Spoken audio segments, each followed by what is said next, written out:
A very warm welcome, everybody. We're about to get started, so if you can make yourselves comfortable, that would be great.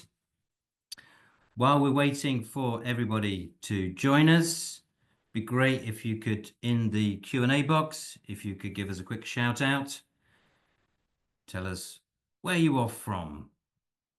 Nice and simple start to the day.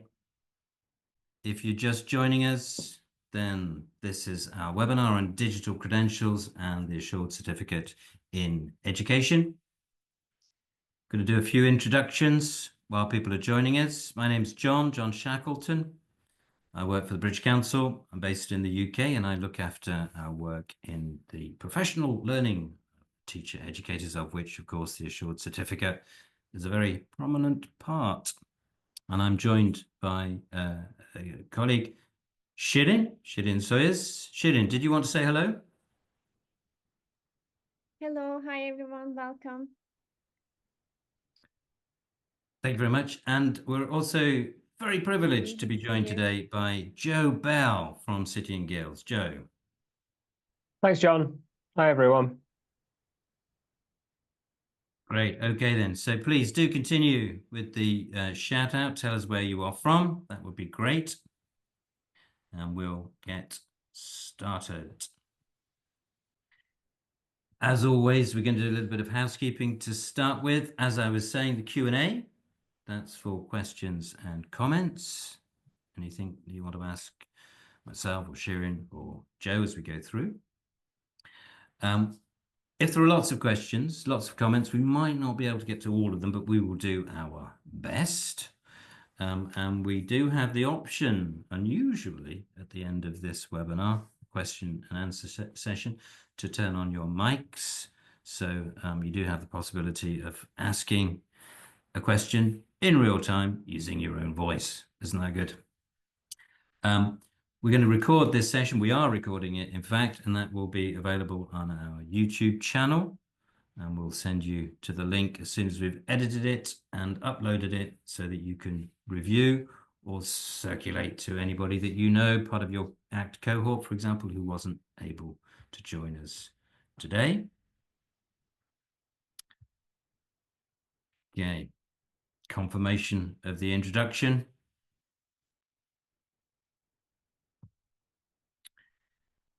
So these are the 5 things that we're going to be talking about today. It's going to be a very practical session. The focus, as you have guessed, as you knew before, is around digital credentials, around your Assured Certificate in Teacher Education digital credentials. And we're going to start off by making sure that we all understand what they are in the same way. Once we've done that, we're going to talk a little bit about the benefits, what kind of benefit having digital credentials can bring to you. Then, and probably the most importantly, we're going to be talking about how people actually use them. And we've got some examples that you're very welcome to follow. Going to just make sure that everybody knows how to actually get their digital credentials in the first place towards the end. And then we're going to have a look across all of the ACT groups that we've now run, exactly how we're doing. We've had a survey. We've asked if people have activated their accounts, if they're using them, what kind of benefit they're bringing, and how, in fact, they're using them as well. So some ideas from colleagues who've done the ACT course already about use. So those are the 5 things that we're going to have a look at today. At any point, as I say, if you've got any questions or comments, and Shirin's going to be attending to those, please put them in the Q&A box.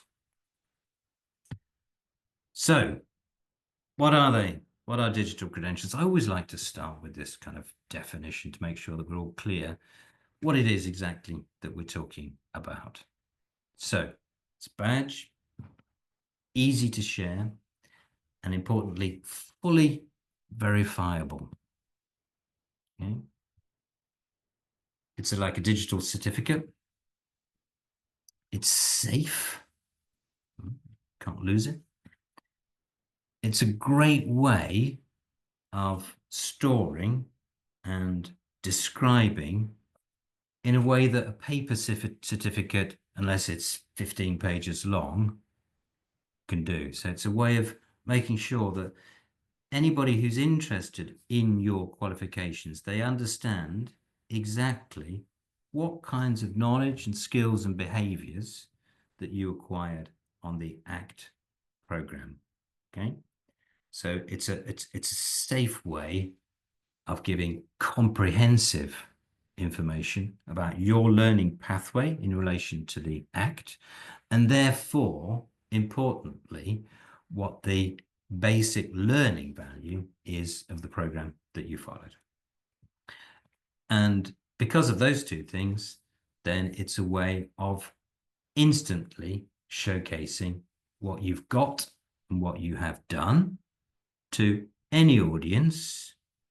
And we've picked out two audiences in particular that you think needs to know about your skills, knowledge, and behaviors. And those two audiences that we've picked out, and to some extent, they are linked to what we're going to be saying about how you use the digital credentials. Professional networks, so colleagues, other people who are in the business of training teachers and mentoring teachers, of supporting teachers across the different roles that teacher educators have. Okay, so your peers, if you like.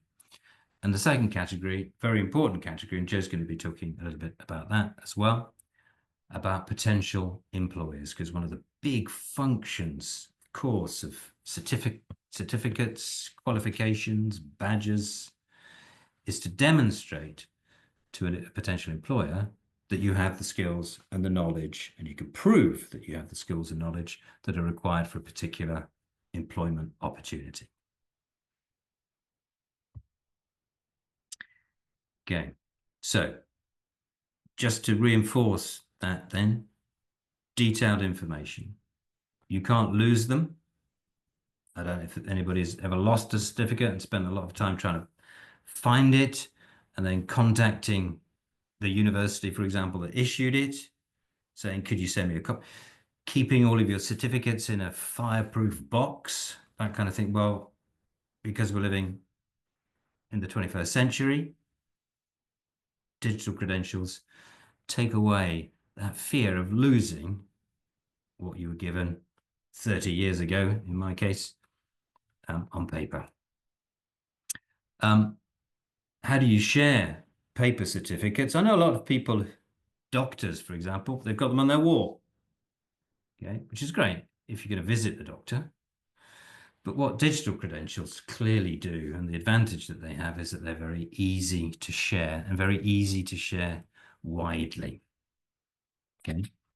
The other thing that we would say, and it's probably something that we don't think about too much, but what they do in terms of showcasing and demonstrating your professional experience, they do it in a way which is contemporary, which fits with our increasing interaction in the digital community, and they enable you to project yourself more widely. So your visibility within your professional networks, for example. So very much in a way that paper certificates do also, if you've got them pinned to your wall, for example, when you're on a call.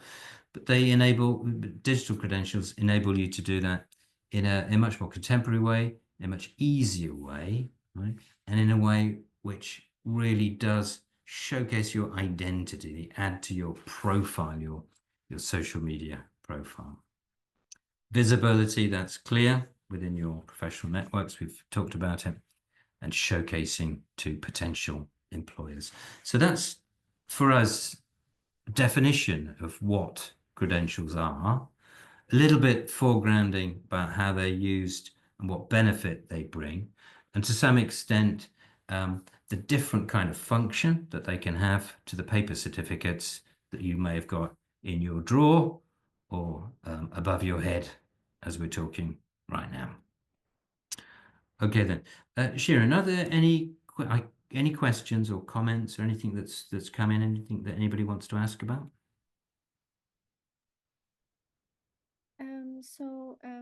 Yes, most of the questions are hellos and from all around the world. Hello, everyone.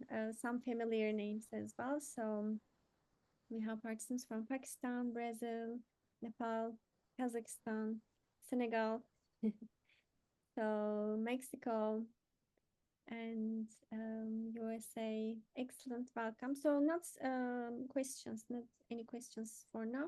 Manfi just says, can't hear you. I'm going to respond. Okay, thank you very much indeed. Thank you. Great that we've got so many people from so many different countries, all of the countries where we've been working and delivering the assured certificate in teacher education. It's a big community, it's a big growing community, and it's great that we've got so many people from those different countries with us today. I'm going to hand over now to Joe, who's going to be talking more generally and then specifically about City and Guilds certificates. Thanks, John.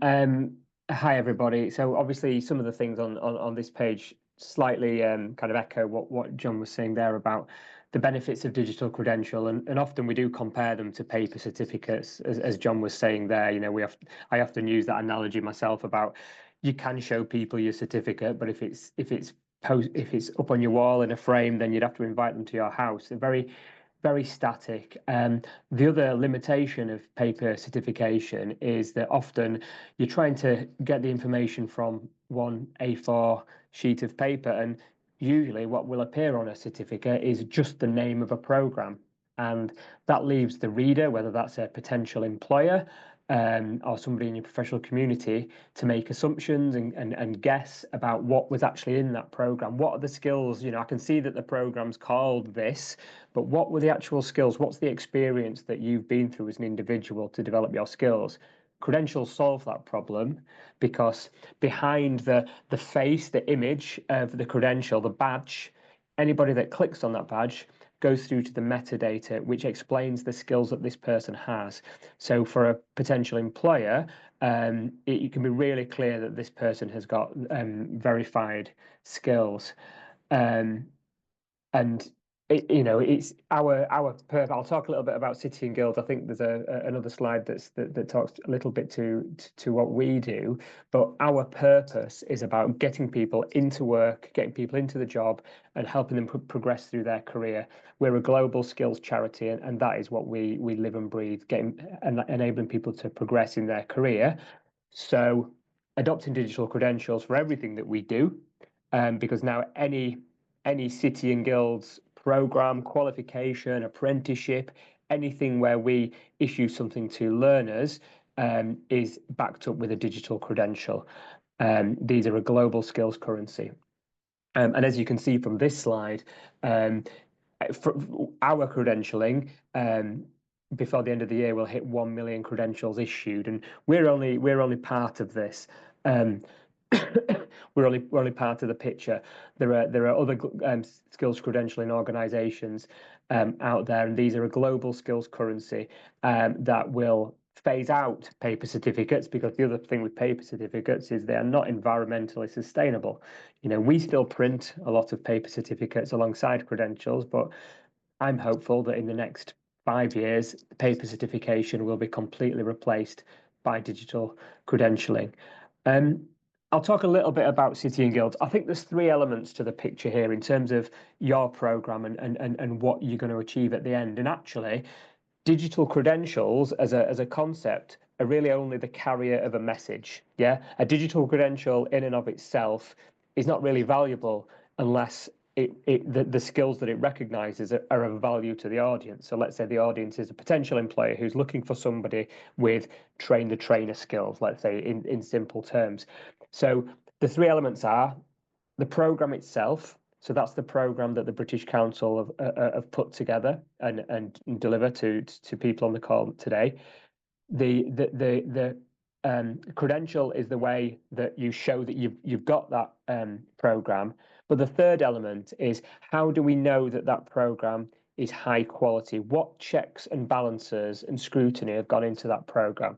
And that's where City and Guilds Assured comes in. So we are a global skills organization. We have offices and recognition in most of the continents of the world. We are 146 years old. We were founded 146 years ago. We've just celebrated our birthday on that front. So our brand and everything we do is synonymous with enabling quality skills recognition to get people into work. So our brand, City and Guilds, should be seen as a mark of quality to any program. So when those three things come together, we've got the British Council programme and the excellent content within there, underpinned with the City and Guilds brand as a mark of quality, and that all being contained within this carrier, which is the digital credential. Hopefully that's something that's really meaningful that you can then add to your CV, put on your social media profiles, particularly those professional social media profiles. I know I use LinkedIn, but I know that in different countries there's different equivalents of that. And hopefully it's something that makes you stand out in the jobs market, because visually these things look great and they really tell a story about what you've achieved. So yeah, hopefully that's that. People, I mean, in terms of how people use them, I think John's going to talk a little bit more about that. But yeah, social media, email signatures, CVs, applications for jobs, anywhere that you appear online, your digital credential can appear as well. I'll pass back over to John. Brilliant. Thank you so much indeed, Joe. And just to pick up on that point, which we hadn't talked about, which is to do with the extraordinarily valuable dimension to what we do that City and Guilds brings through its quality assurance. And having just been through with City and Guilds the renewal of our assurance by City and Guilds, it is extremely rigorous and extremely thorough and fits very, very nicely with the British Council's own approach to quality assurance. So it's a partnership that works extremely well for the benefit, I would say, of City and Guilds, for our benefit, the British Council, obviously, but most importantly for the benefit of participants in the ACTE programme, that you can be assured, and we do mean assured, that the delivery, the content, the way that we position the program, our support for course participants, all of that goes through a very rigorous appraisal process in partnership with City and Guilds. So that is a really important point that Joe's brought out. At the end, he was talking about, okay, so how can you, fine, all of that, great, all right, but how can I actually use it? What do I actually do? And we've picked out 3 examples for you to think about and consider. And the first example, and perhaps the most obvious example, is to do with putting your badge next to your social media profile. So as you can see, this is an example from a previous ACT participant who is now also one of our e-moderator assessors on the ACT program. And this is how she has chosen to showcase, if you like, her professional identity in the virtual world. So that's the first thing that we want to say about its use. So as part of an embedded identity that you have on your social media channels. We've chosen LinkedIn as the platform to exemplify this use through, but clearly LinkedIn is only one of many platforms that people use in the digital world. It's a good one though, because as you know, in many ways LinkedIn is for many people the preferred professional network, the preferred professional platform, the platform for job opportunities that many people prefer to use. Okay, so that's the first example.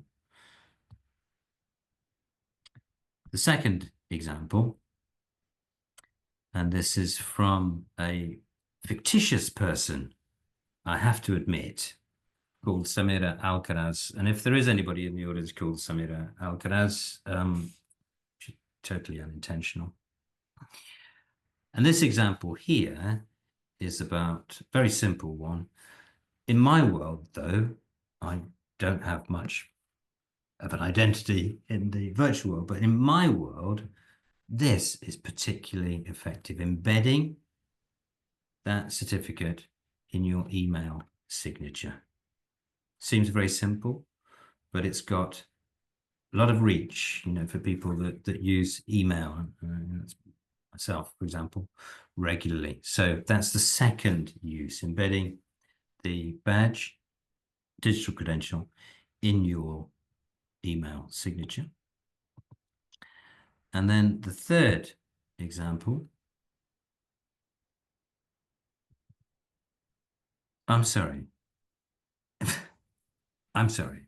The third example, this is the third example, right? This isn't about your email signature. This is about, obviously, I'm sorry about that. It's obviously about embedding it in your CV. Okay.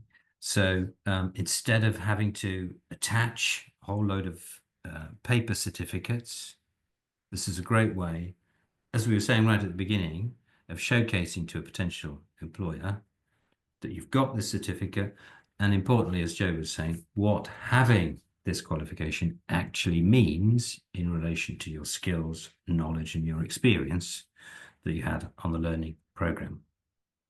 And the third example then is the one that I was just talking about, which I'll now show you correctly, is all to do with embedding your digital credentials in your email signature. And Shirin, of course, is not a fictitious character. She is with us today.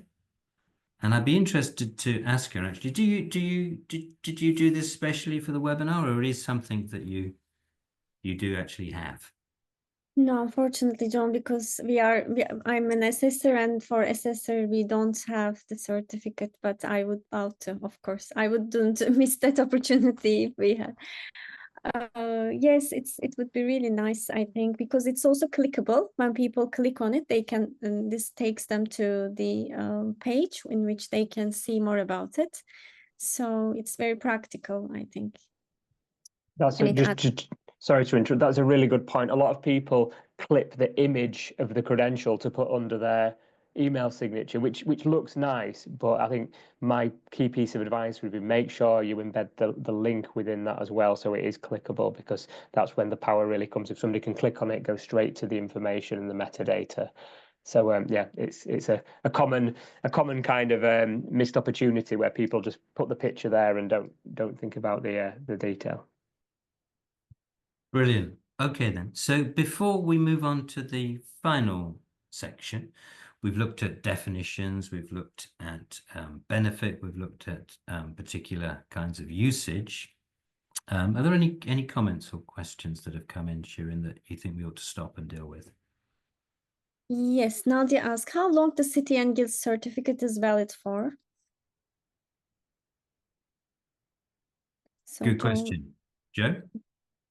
These are lifetime credentials. So unless our client, in this case the British Council, put some kind of renewal date or end date on a program. So for example, if you do a first aid course, that you might need to update that every year. So we would put an end date on the credential. My understanding is for this program, there is no such end date. So this is a lifetime credential, regardless of the status of the relationship between City and Guilds and the British Council. These are something that once you have claimed, they are yours. It belongs to you, and it goes with you throughout your life. And because it's something you've achieved Forever. Okay, then. So we're going to move now into the next section, which is a very practical thing, and Joe's going to talk a little bit, very briefly, about how do you get started.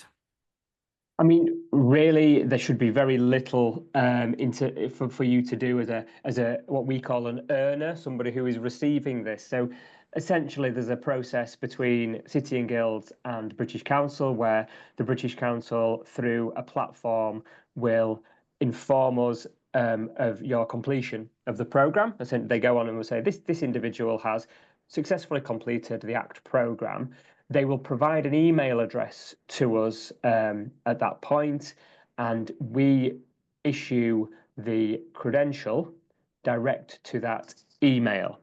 Now, obviously, some people have emails that have got very active kind of spam filters and things like that. So the process where we can inform the British Council about who has and hasn't successfully claimed the credential, and it may be just because the email was redirected by your own server, but you should receive an email. And really, we've tried to make it as simple as possible. As you can see from the screen there, you open the email, you can select view your achievement, which takes you to the credential, and there are lots of prompts about what you can do with the credential. Then there will be prompts to share to LinkedIn. You can copy and paste onto email signatures, CVs.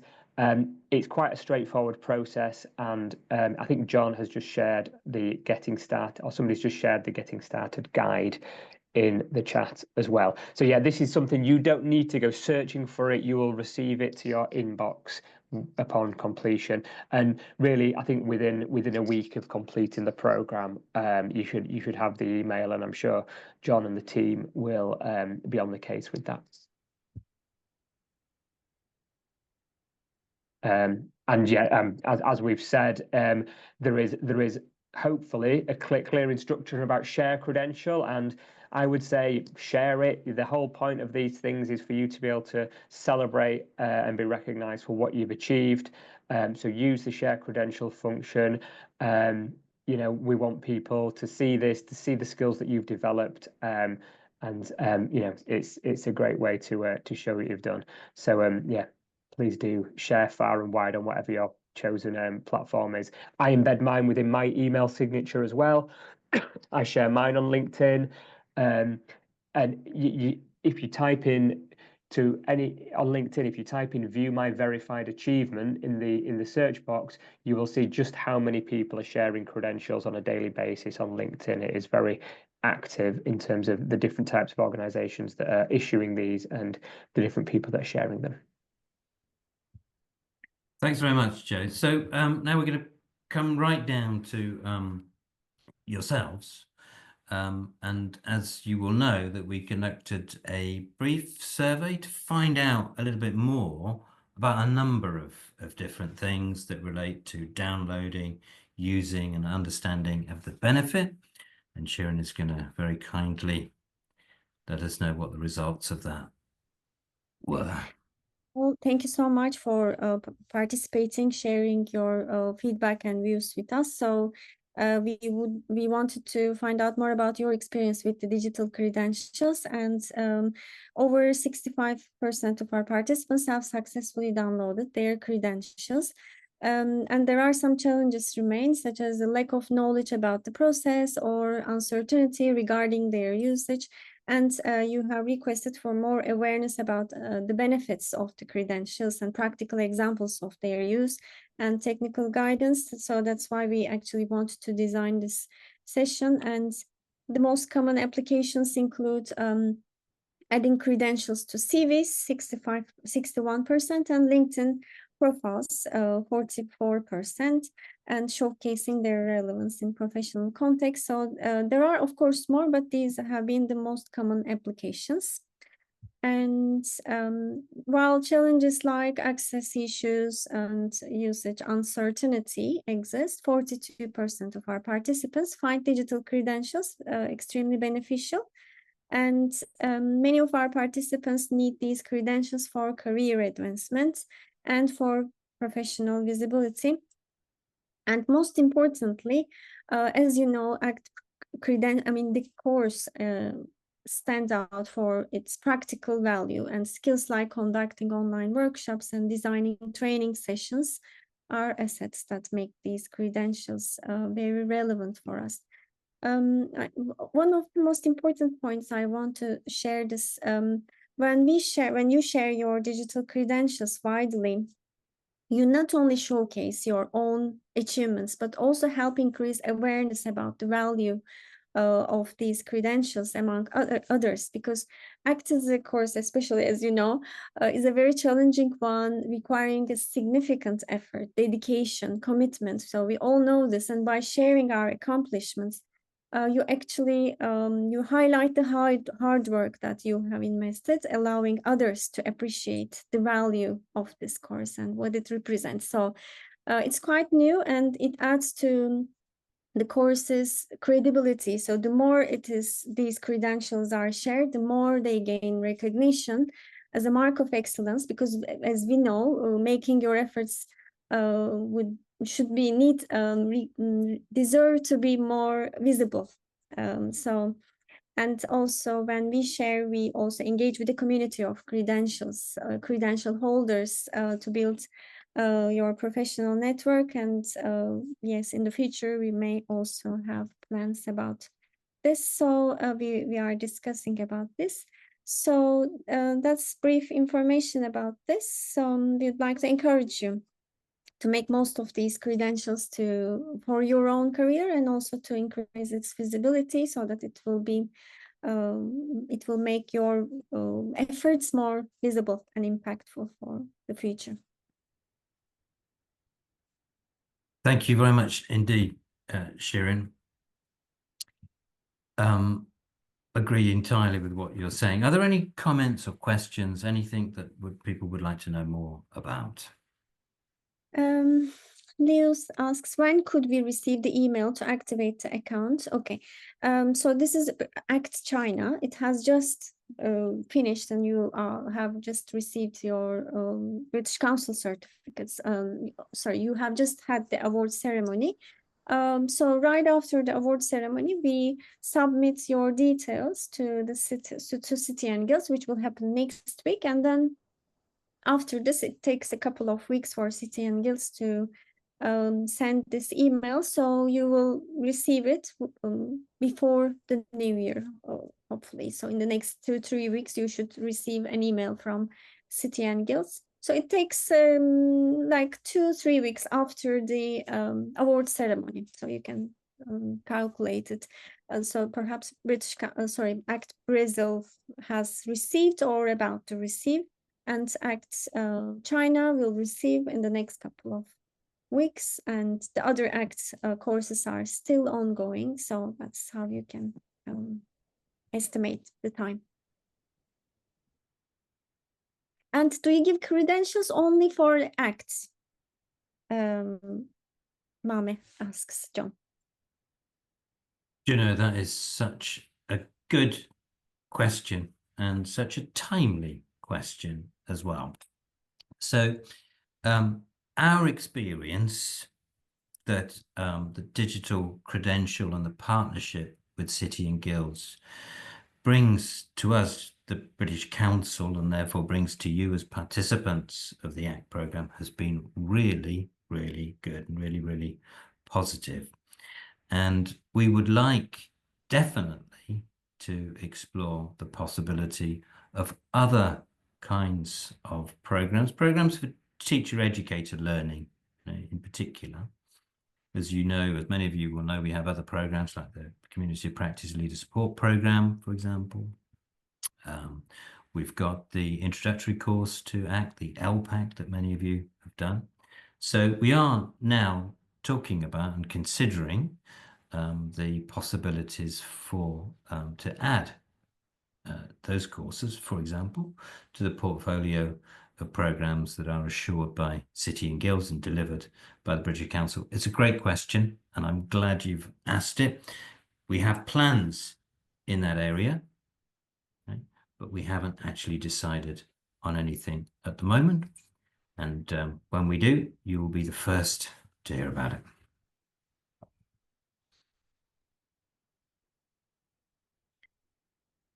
Any other comments or questions, Shirin?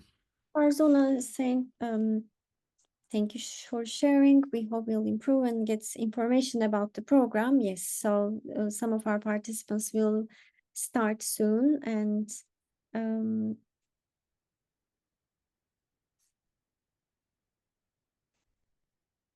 let me have a quick look. I think we don't have any other questions. So Adriano, I'm from Brazil. I received the email with the digital credentials. Will I receive another email to activate the City and Guilds account? No. I think. Adriano, now you can share your credentials in different platforms.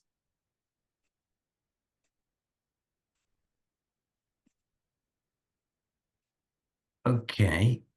As always, it's not the end of the process by any means. So if you've got any thoughts on digital credentials, any suggestions about how you can use them, any additional benefits that you yourself have come across, any impact, if you like, I've got another job on the basis of the digital credential that I've got, anything to do with that, very interested to hear from you.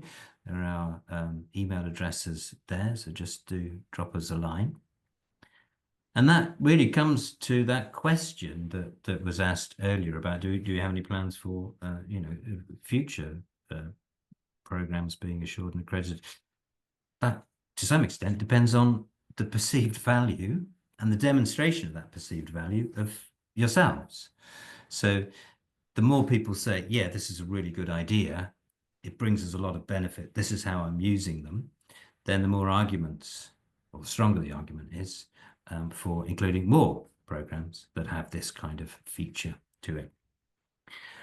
It's not the end of the process either. If you've got any problems or anything like that, as you can see, and from listening to Joe, it's obviously an extremely nice person, as all of the people are who work at City and Guilds. And one of the ways that niceness is expressed is their ability to help when there's a problem. So please do get in touch with us if there's a problem. And there are lots of systems in place, and help desk, etc., that City and Guilds make available, for the enormous range of courses they assure and number of participants they work with, to make sure that those basic things like getting the email, activating your account, sharing digitally your credentials, that all of those things are not a distraction, they're very straightforward, and you can get on with the business of deriving benefit from the credentials. Okay, then, if there are no further questions or comments? So Raquel mentions, I'd like to comment on the comprehensive way it showcases our expertise when the link is shared. Yes, the link is really, it's clickable. You can share it, as Joe mentioned, in the email as a link, with a hyperlink. And Sylvia says, thanks for throwing light on such important topic, digital credentials. It would be wonderful to hear more about the impact of the ACTE digital credentials. So definitely we would like to hear how it helps you actually. And when will we start our class? So Farzona is excited about next ACTE, so it will start soon. You will hear from our team. So that's right. So on that final point, then the new program in Senegal that started on the 2nd of December, and ACT Central Asia, that's starting on the 7th of January. And as you know, the other ongoing course, ACT South Asia, Bangladesh, Nepal, and Sri Lanka, that started, if memory serves, on the 11th of November, I think it was. So plenty of opportunity to find out more about digital credentials for those participants that are with us today who are on those 3 courses. It's been great, I think, to have this opportunity to talk more about digital credentials, especially for those people who in the future will be obtaining those digital credentials if you pass, so that you're thinking about it, you're prepared for it, you're seeing how other people are using it. And just to confirm our message, our call for action, if you like, that adding to the argument, the strength of the argument about benefit, use, etc. of digital credentials, please drop us a line with any information that you have about how you're using them and any other points that you'd like to make on the whole business of digital credentials. Anything else, Joe or Shirin, before we? Mama mentions I cannot copy the link of the guide. Maybe our moderators can share it again with us via email. So Okay, sure. Yes, you are referring to the guide in the chat. No, don't worry. Yes, we'll share it with the recording. Perfect. Okay then. Thank you so much, Joe. Thank you so much, Shirin. Thank you also so much, Andrea and Mark, who are hosting this webinar for us today. Thank you very much indeed for that, for all of your input. And thank you also. It's always a challenge, isn't it? Balancing new information, balancing participation in webinars against an enormous amount of other things that are going on in our lives. So thank you very much for giving up the time to come and listen to us today. Wish you the very best. You are part of the ACT course participant community, growing community, and we look forward to future cooperation and collaboration ahead. Thank you so much indeed. All the best. Take care, everybody. Thank you. Bye-bye.